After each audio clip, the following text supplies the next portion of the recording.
श्री सद्गुरुभ्यो नमः। आप सबका YS गुरु NCERT संस्कृत सॉल्यूशन इस YouTube चैनल पर हार्दिक स्वागत है। आज हम NCERT के द्वारा 10th क्लास के लिए निर्धारित पाठ्यपुस्तक सेमुसी द्वितीय भाग है। इस पाठ्यपुस्तक के 8वें लेसन विचित्र है साक्षी, इस पाठ का सरलीकरण कर रहे हैं। तो जैसा कि आप नाम देख रहे हैं पाठ का, विचित्र है मतलब अद्भुत, और साक्षी होता है जो गवाह होता है किसी भी चीज़ का, साक्षी। तो इसका अर्थ हुआ अद्भुत साक्षी। तो यहाँ से हम शुरू करते हैं हमारा पाठ। कश्चन मीन्स किसी, निर्धनो निर्धन जन व्यक्ति ने, भूरी बहुत परिश्रम में परिश्रम करके, किंचित कुछ, वित्तम धन उपार्जितवान कमाया। किसी निर्धन व्यक्ति ने बहुत परिश्रम करके कुछ धन कमाया। तेन उस वित्तेन धन से स्वपुत्रम अपने पुत्र को एक महाविद्यालय में प्रवेश दापयितुम दिलाने में, उस धन से अपने पुत्र को एक महाविद्यालय में प्रवेश दिलाने में सफल हो जाता है, सफल हो गया। उसने एडमिशन करवा दिया उस कमाए हुए पैसे से अपने पुत्र का किसी कॉलेज में। तत्तनीय उसका पुत्र तत्रैव वहीं पर छात्रावास में निवसन रहता हुआ अध्ययन में पढ़ाई में संलग्न है, लीन समभूत हो गया। उसका पुत्र वहीं छात्रावास में रहता हुआ पढ़ाई में लीन हो गया। एक बार स वह पिता तनुजस्य पुत्र की रुग्णताम बीमारी को, अस्वस्थता या बीमारी को आकरणे सुनकर, एक बार वह पिता पुत्र की बीमारी को सुनकर व्याकुल जाता है, हो गया। पुत्र को दृष्टुम देखने के लिए च और प्रस्थितः चल पड़ा, और पुत्र को देखने के लिए वह चल पड़ा उसका पिता। परंतु अर्थ कार्शियन, अर्थ का मतलब होता है धन, और कार्शियन का मतलब होता है कमी से, धन की कमी से, या हम निर्धनता से भी कह सकते हैं। पीड़ित स वह बस यान को विहाय छोड़कर पदाति एवं पैदल ही प्रचलित चल पड़ा। तो वह जो पिता था उस पुत्र का, वह अपने पुत्र को देखने के लिए चल पड़ा, परंतु निर्धनता से या धन की कमी से पीड़ित वह बस को छोड़कर पैदल ही चल पड़ा, क्योंकि निर्धन था। सायं समय, सायकाल के समय, अपि भी असौ वह गंतव्य से दूर आसित था। एक शब्द यहाँ रह गया, पदाति क्रमेण। पदाति का मतलब होता है पैदल, क्रमेण का मतलब क्रम से, पैदल के क्रम से चलता हुआ, संचलन का मतलब चलता हुआ, पैदल के क्रम से चलता हुआ सायकाल के समय भी वह मंजिल से दूर था। कौन? वह जो पिता उसका चला था पुत्र का, उसके पुत्र के पास में, तो वह पैदल चलता हुआ सायकाल के समय भी वह अपने पुत्र के छात्रावास से बहुत दूर था। निशांतकारे, रात के अंधेरे के प्रसरित फैलने पर। अब ये जो के लिखा है मैंने, यह जो के अर्थ है, इसका अर्थ नहीं है स्पेशल अर्थ, लेकिन यह पद की पूर्ति को, यानी कि सेंटेंस को पूरा करने के भाव की पूर्ति के लिए यह किया गया है। इनको पदपूर्वक हम कहते हैं, क्योंकि यह प्रसरित का विशेषण है। अब जो विशेष्य में विभक्ति होगी वही विशेषण में होगी, तो इसलिए इसमें सप्तमी विभक्ति है प्रसरित में, तो यहाँ भी निशांतकार्य में सप्तमी हुई।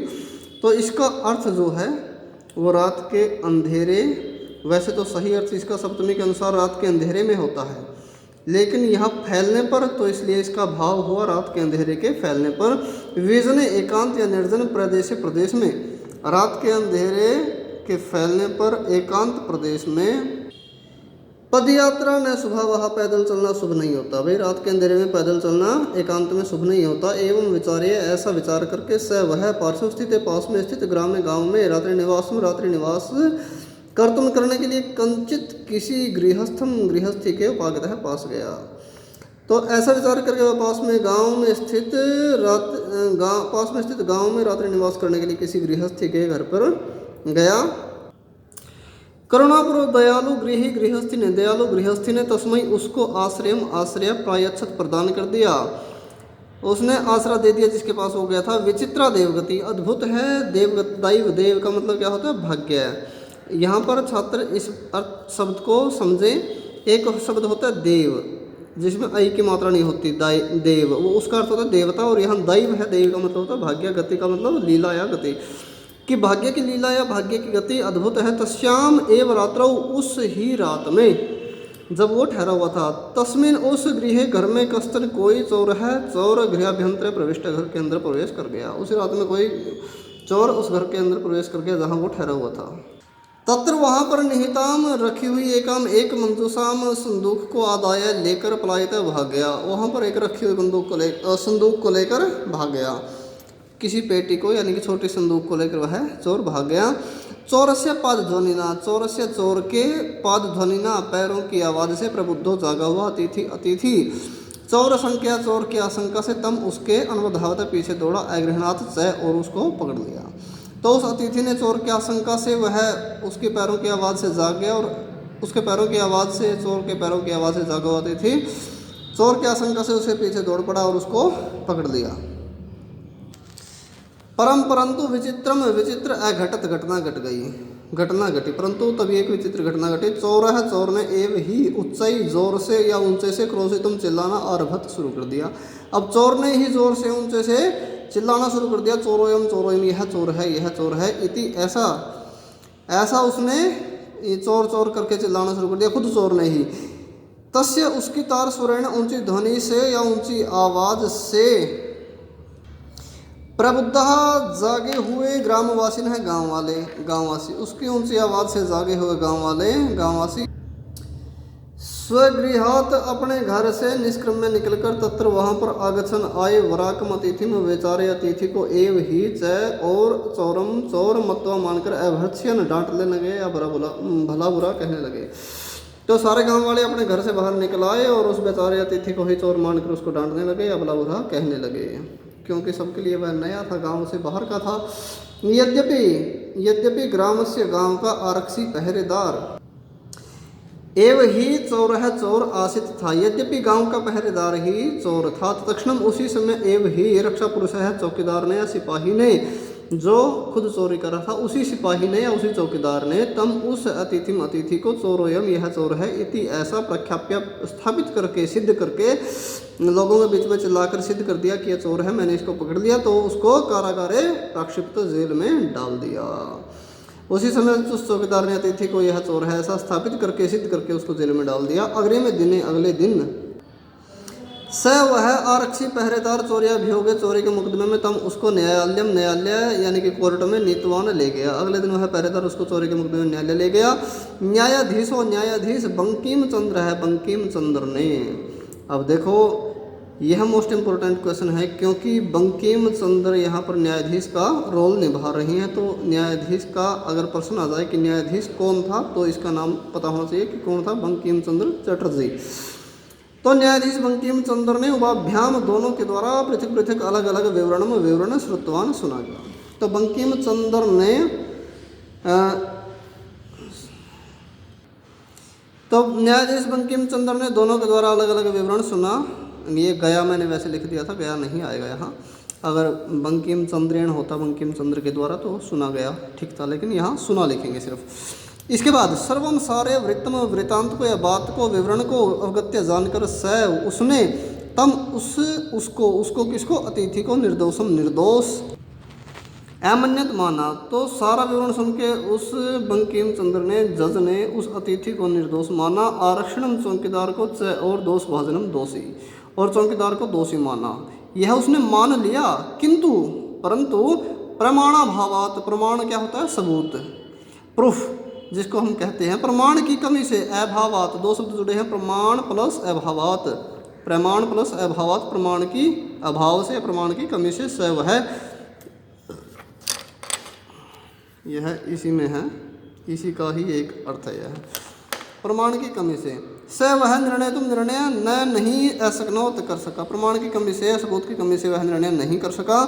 तब असौ उसने तव उन दोनों को अग्रिमे दिने अगले दिन उपस्थित होने के लिए आदिष्टवान आदेश दिया। तो उनको अगली डेट दे दी, जैसे कोर्ट में तारीख मिलती है अगली तारीख दे दी। अन्य जो दूसरे दिन तव उन दोनों ने न्यायालय में स्वयं अपना या अपने पक्ष को या पक्ष पुनः स्थापित किया। उन दोनों ने न्यायालय में अपना पक्ष पुनः स्थापित किया, अपने पक्ष को पुनः स्थापित किया। तभी कश्चित कोई तभी कोई वहाँ का कर्मचारी समागत्य आकर न्यायवेद्यत निवेदन करने लगा यत कि इतः यहाँ से क्रोश द्व्यांतरे 2 कोस दूर कश्चित कोई जन है व्यक्ति के नापी किसी के द्वारा हदा मारा गया है। कि तभी कोर्ट में वहाँ का कोर्ट का कर्मचारी आया और निवेदन करने लगा कि कोई 2 कोस दूर कोई व्यक्ति किसी के द्वारा मारा गया है, तस्य उसका मृत शरीरम शव यानी कि लाश राजमार्गम सड़क के निक्सा पास वर्तते है कि उसकी लाश राजमार्ग यानी कि सड़क के पास है। आदेश्यता में आदेश दीजिए किम करणीयम क्या करना है। तो उन्होंने जज से आदेश लिया कि बताइए जज साहब क्या करना है। इति ऐसा न्यायाधीश ने आरक्षणम चौकीदार को अभियुक्तम अभियुक्त को, अभियुक्त क्या होता है जिसके ऊपर मुकदमा हो, मुकदमा किसके ऊपर था, अतिथि के ऊपर, तो अभियुक्त कहते हैं मुकदमे से युक्त व्यक्ति को। तो न्यायाधीश ने चौकीदार को और उस अभियुक्त को यानी कि उस अतिथि को तम उस स्वम शव को न्यायालय में आने तुम लाने के लिए आदिष्टवान आदेश दे दिया कि भाई उस लाश को उठा के यहाँ ले आओ। इसके बाद आदेश को प्राप्त करके या पाकर उभव दोनों प्राचलताम चल पड़े। तत्र वहाँ उपैत्य पहुँचकर काष्ठ पटले लकड़ी के तख्ते पर निहितम रखे हुए पट आच्छादितम, 2 शब्द हैं, पट का मतलब कपड़ा, आच्छादितम का मतलब ढका हुआ, तो इसका पूरा अर्थ बन गया कपड़े से ढके हुए। देहम शरीर को सकंदेन कंधे से वहन दो उठाते हुए न्यायाधिकरणम न्यायालय को या न्यायालय के प्रति प्रस्थित चल पड़े। तो वहाँ पर पहले से ही वह लाश जो है लकड़ी के तख्ते पर रखी हुई थी, कपड़े से ढकी हुई थी, वह दोनों व्यक्ति उस शरीर को उस लाश को कंधे से उठाते हुए कोर्ट की तरफ चल पड़े। इसके बाद आरक्षी चौकीदार सुपुष्ट देह हृष्टपुष्ट आसित था, अभियुक्त यानी कि अतिथि च और अतीव बहुत ही कृशकाय कमज़ोर। तो चौकीदार हष्टपुष्ट था, हट्टा कट्टा था, और अतिथि बहुत ही कमज़ोर था, कृशकाय कमज़ोर था। यहाँ से दूसरी लाइन शुरू हो गई, भारवत है, कमज़ोर पर एक लाइन हमारी पूरी हो गई। हाँ जी, भारवत भारी या भोजल स्वस्य सबका भारी लाश का कंधे कंधे से वहनम उठाना तत्कृत्य उसके लिए दुष्कर्म आसित कठिन था। किसके लिए कठिन था? उस अतिथि के लिए, क्योंकि कमज़ोर था बेचारा। तो उस भारी लाश को उसके लिए उठाना कठिन था। स वह भार वेदना भार की पीड़ा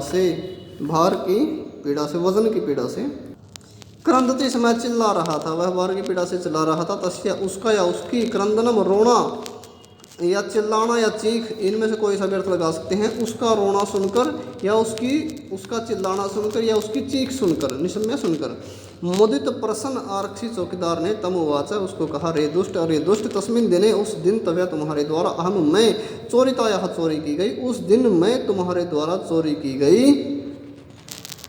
मंजूसा यह संदूक ग्रहणात ले जाने से वारिता रोका गया, उस दिन मैं तुम्हारे द्वारा संदूक ले जाने से रोका गया था जो मैंने चोरी की थी। इदानीम अब निज कृत्य अपने कर्म का फल भूक्ष भोगो, अब अपने कर्म का फल भोगो। अस्मिन चौर्याभियोगे इस चोरी के मुकदमे में, अस्मिन इस चौर्याभियोगे चोरी के मुकदमे में तुम वर्षत्रय से 3 वर्ष की कारादंडम लक्ष्य से जेल भोगोगे। इस चोरी के मुकदमे में तुम 3 वर्ष की जेल भोगोगे। इति प्रोच्य, ऐसा कहकर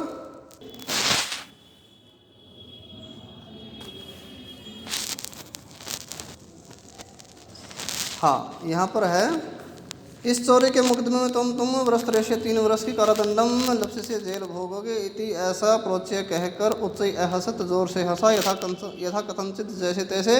उभौ दोनों ने स्वम आनीय सबको आनीय लाकर एक चतुरे चौराहे पर स्थापितवंतो रख दिया। न्यायाधीशेन, उन दोनों ने जैसे तैसे करके उस लाश को एक चौराहे पर रख दिया न्यायाधीश के द्वारा। पुनः फिर तब उन दोनों को घटना के विषय में वक्तुम आदिष्टौ कहने के लिए आदेश दिया। जज ने कहा, दोबारा बताओ क्या बात थी तुम्हारी। आरक्षिणी चौकीदार के निज पक्ष में अपना पक्ष प्रस्तुत करने पर आश्चर्यपूर्ण घटना घटी। तो इसमें सारे जो बात है वो आश्चर्यपूर्ण हो रही है। तो अपना पक्ष प्रस्तुत करने के लिए चौकीदार के अपना पक्ष प्रस्तुत करने पर आश्चर्यपूर्ण घटना घटी।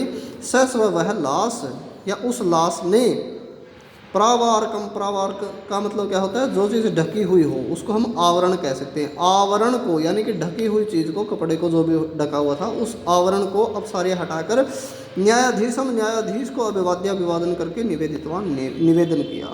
मान्यवर है महोदय, एतेन इस आरक्षण चौकीदार के द्वारा अध्वनि मार्ग में, अध्वनि का मतलब मार्ग में, यद जो उत्तम कहा गया, इस चौकीदार के द्वारा जो मार्ग में कहा गया है, तद्वर्णयामी, उसको मैं बताता हूँ या वह मैं बताता हूँ। तव्या तुम्हारे द्वारा अहम मैं चोरिता या चोरी की गई, मंजूसा यह संदूक को ग्रहणात ले जाने से वारितः रोका गया था। अतः इसलिए निज कृत्य से अपने कर्म का या अपने कर्म के फल को भुंक्स्व भोगो। अस्मिन चौर्याभियोगे, इस चोरी के मुकदमे में तुम वर्षत्रयस्य 3 साल के कारादंडम, जेल की सजा लक्ष्य से प्राप्त करोगे या भोगोगे। इति ऐसा उसने बता दिया, उस लाश ने खड़ा होकर कि भाई ये ऐसा बोला था इसको। तो न्यायाधीश का सबूत मिल गया। न्यायाधीश ने आरक्षी को यानी कि पहरेदार को कारादंडम, जेल की सजा या जेल का, इसको हम ऐसे भी लिख सकते हैं जेल की सजा या जेल की सजा का, कुछ भी हम लिख सकते हैं, जेल का भी लिख सकते हैं, जेल की सजा का भी लिख सकते हैं। आदेश देकर तम जन्म उस व्यक्ति को, उस अतिथि को ससम्मान बाइज्जत, जिसको कहते हैं ना बाइज्जत, ससम्मान मुक्तवान छोड़ दिया, बरी कर दिया।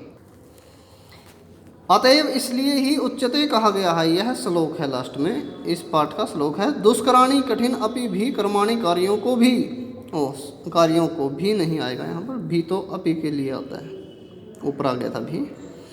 तो कठिन कार्यों को भी मति वैभवशाली न, बुद्धि वैभव से युक्त, जिसके पास बुद्धि होती है या वैभव होता है, बुद्धि और धन जिसके पास होता है, या हम ये भी कह सकते हैं कि बुद्धि रूपी धन जिसके पास होता है, वे लोग नीति में युक्ति का समालंब्य सहारा लेकर ले लिए खेल में प्रकुर्वते कर लेते हैं। अब जज के पास दिमाग था, तो जज ने इस बिना सबूत वाले केस को भी अपने दिमाग से सुलझा लिया और सजा भी दे दी। तो बुद्धि वैभव से युक्त व्यक्ति कठिन कार्यों को भी नीति युक्ति का सहारा लेकर खेल में कर लेते हैं। तो यहाँ पर हमारा जो यह पाठ है विचित्र है साक्षी, यह कंप्लीट हुआ, पूर्ण हुआ। मैं आप सबसे आशा करता हूँ आप सबको हमारी मेहनत, हमारी ये वीडियो ज़रूर पसंद आई होगी। यदि आप हमारे इस चैनल पर नए आए हैं तो सब्सक्राइब करना मत भूलें।